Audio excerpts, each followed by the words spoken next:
घोरं चंद्रादित्य विमर्दनं सिंहिकायां सुतं रुद्रं च राहु प्रणमाम्यहम्।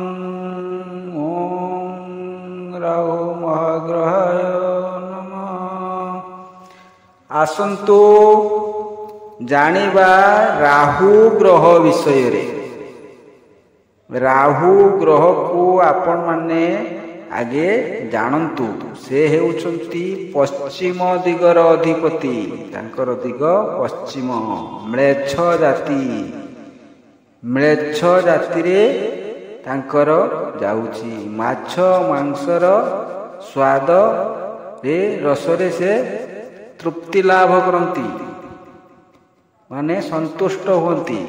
कृष्ण व धूम्र वर्ण तांकर कृष्णाकाय धूम्र वर्ण सदृश्य कुंभीर आकृति कुंभीर भलिया देखिवा। पश्चिम दिग को मुख थाई दृष्टि था।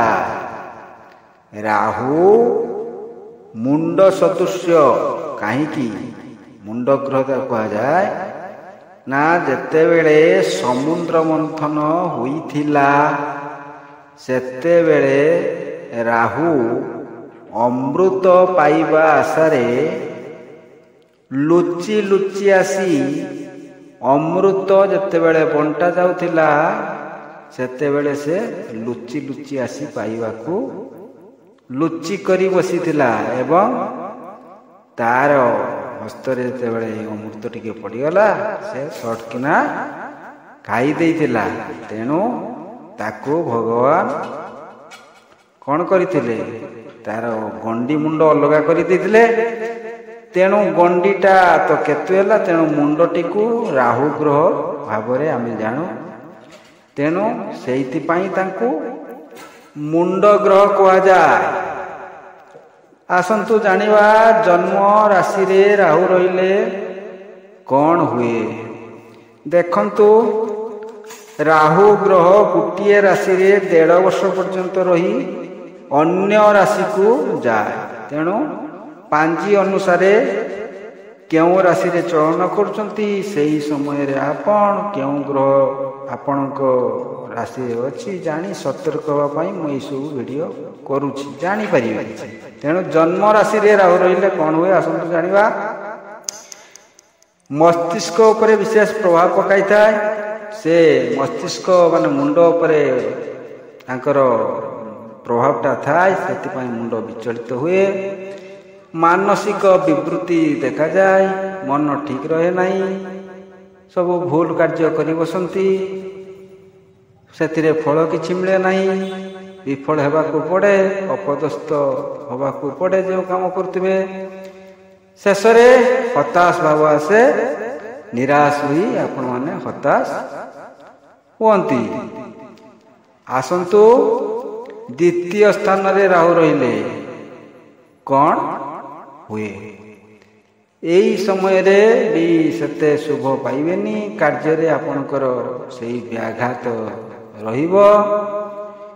शत्रु जन्मिबे शत्रु भय रहिबो। शत्रु द्वारा आपण माने विभिन्न प्रकार क्षय क्षतिर सम्मुखीन हेबे। देखिबा तृतीय रे राहु रहिले कौन हेउची। तृतीय रे जदि राहु रहउची शुभ फल मिलिबो। आपणकर शत्रु माने आपणक ठारू परास्त हेबे। हरैथिबा धन प्राप्त पाइबे। एई भलिया शुभ बहुत क्षेत्र रे देव। चतुर्थ रे राहु रहिले कौन हबो देखिबा। चतुर्थ रे राहु रहिले निज लोक सब शत्रु होई जिवे। आपणकर जे माने मित्र थिबे शत्रु हेबे। परिवार रे निज लोक शत्रु भरी व्यवहार करिवे। सेति पई आपणकर मन ठीक रहिबो नाही। दुश्चिंता रहिबो। अर्थहानि रहिबो। विभिन्न शत्रु ठारू अपमान पाइबे। रोग व्याधि रहिबो। देखिबा पंचम रे राहु। पंचम रे राहु रहिले कौन हेउची। पंचम रे राहु रहिले अंग पीड़ा। विभिन्न अंग उपरे प्रभाव पड़िबो। अर्थहानि कराइबो। अंग हानि भी कराई କରାଇପାରେ କରାଇବ ଏଇଭଳି ଘଟିପାରେ। ଷଷ୍ଠକୁ ଯିବା। ଷଷ୍ଠରେ ରାହୁ ରହିଲେ କ'ଣ ହେଉଛି? ଏଥିପାଇଁ ଦେଖିବା ଭଲ ଅଛି ଧର୍ମ ଅର୍ଥ ଭୂମି ଲାଭ ଯୋଗ ରହୁଛି। ଧର୍ମ କାର୍ଯ୍ୟରେ ମନୋନିବେଶ ରହିବ, ଅର୍ଥ ପାଇବେ। ଆଉ ଜମିବାଡ଼ି ଯଦି କିଣିବାର ଥାଏ କିଣିପାରିବେ। ଏଇଭଳି ବିଭିନ୍ନ ଭଲ ପ୍ରାପ୍ତି ଅଛି। ସପ୍ତମରେ ରାହୁକୁ ଯିବା। ସପ୍ତମରେ ରାହୁ ରହିଲେ ଭଲ ନାହିଁ, ମାନସିକ ବିବୃତ୍ତି ରହିବ। ରାହୁ ତ ବେଶୀ ପ୍ରଭାବ ପକାଇବ ବ୍ରେନ୍ ଉପରେ ନା, ତେଣୁ ମତିଭ୍ରମ ଘଟିବ। ଅଷ୍ଟମରେ ରାହୁ। ଅଷ୍ଟମରେ ରାହୁ ରହିଲେ କ'ଣ ହେବ? ଦେଖନ୍ତୁ ଏଇଠି ରହୁଛି ଆମ ଦେହ ମଧ୍ୟରେ, ମାନେ ଅନ୍ତରରେ, ଦେହର ଅନ୍ତରରେ ରୋଗ ସୃଷ୍ଟି କରିବ। ସବୁ ନୂଆ ନୂଆ ରୋଗ ସୃଷ୍ଟି କରିବ। ଆଉ ଦୁର୍ବଳ କରିବ ଶରୀରକୁ, ଧାତୁ କ୍ଷୟ କରାଇବ। ତେଣୁ ଏଇଟା ହେଉଛି ଅଷ୍ଟମ ସ୍ଥାନରେ। ନବମରେ ରାହୁ ରହିଲେ କ'ଣ ହେବ ଦେଖିବା।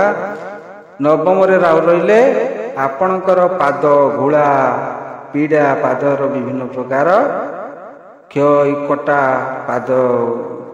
ପାଦ ଉପରେ ବେଶୀ ଇଏ ପ୍ରଭାବ ପକାଇବ।